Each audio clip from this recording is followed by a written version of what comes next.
Assalamualaikum warahmatullahi wabarakatuh. Alhamdulillah, alhamdulillahirabbil alamin. Wabihi nasta'inu ala umuri dunya waddin. Wassalatu wassalamu ala asrofil anbiya'i wal mursalin wa ala alihi wassohbihi ajmain. Amma ba'd. Pertama-tama dan yang paling utama, marilah kita panjatkan puji beserta syukur kita ke hadirat Allah Subhanahu wa Ta'ala yang mana telah memberikan nikmat kepada kita semua. Tak lupa pula, salawat beserta salam semoga tercurah limpahkan kepada junjungan kita, yakni Habibana wa Nabiyana wa Maulana Muhammad Sallallahu Alaihi Wasallam, kepada para sahabatnya, kepada para keluarganya, sampailah kepada kita selaku umatnya. Yang saya hormati Bapak dosen pengampu dasar-dasar ilmu tabligh, Bapak Zainal Mutakin MIKOM, serta teman-teman semua yang saya banggakan, dimanapun dan kapanpun kalian berada. Sebelumnya perkenalkan, nama saya Nazwa Filahi Rahma dengan NIM 23841109. Di sini saya akan menjelaskan tentang manajemen tabligh. Teman-teman ada yang udah tahu belum nih, apa sih manajemen tabligh itu? Tabligh berasal dari kata balago yubaligu tabligan, yang artinya itu menyampaikan. Nah, maksud dari menyampaikan di sini itu menyampaikan sebuah risalah yang bersumber dari Al-Quran dan hadis. Ketika kita ingin menyampaikan sebuah risalah yang bersumber dari Al-Quran dan hadis, kita harus menyampaikannya dengan terang dan jelas.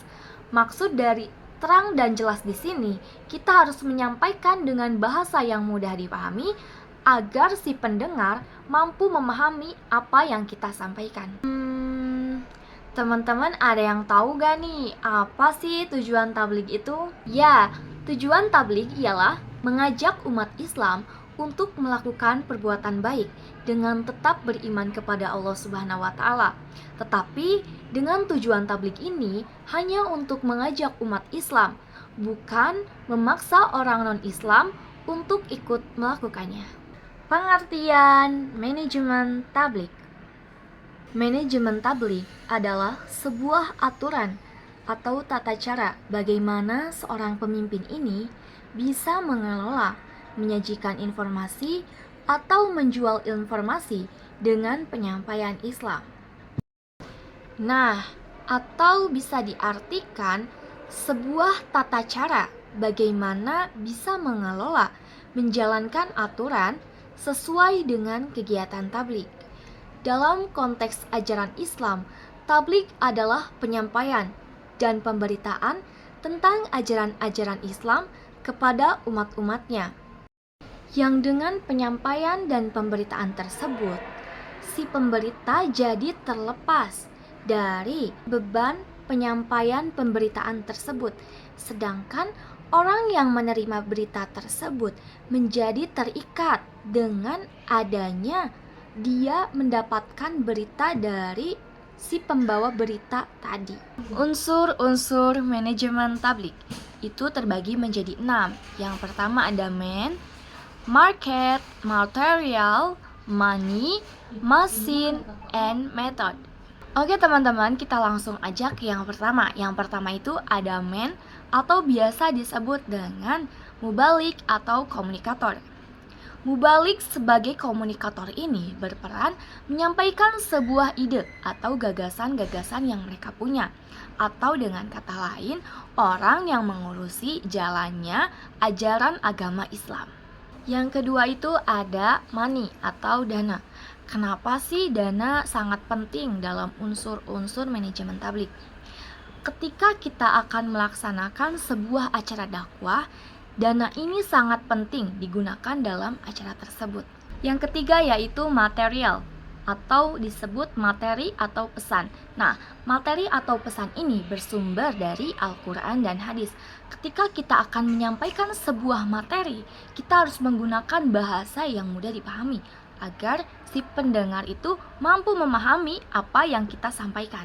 Yang keempat itu ada mesin atau biasa disebut media atau sarana. Nah, alat bantu ini itu biasa digunakan dalam internet. Ketika kita tidak melaksanakan dakwah secara langsung, kita bisa menggunakan internet atau sosial media seperti dengan TikTok atau Instagram.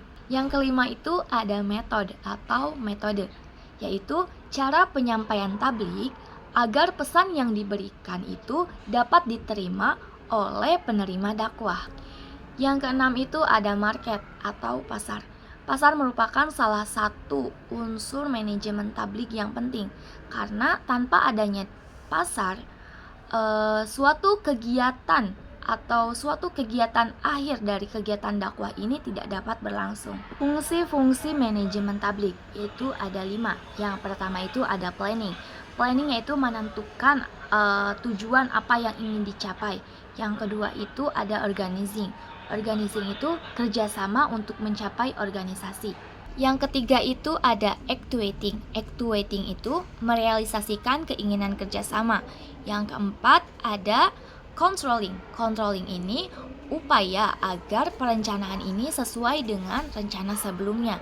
Dan yang terakhir ada evaluating.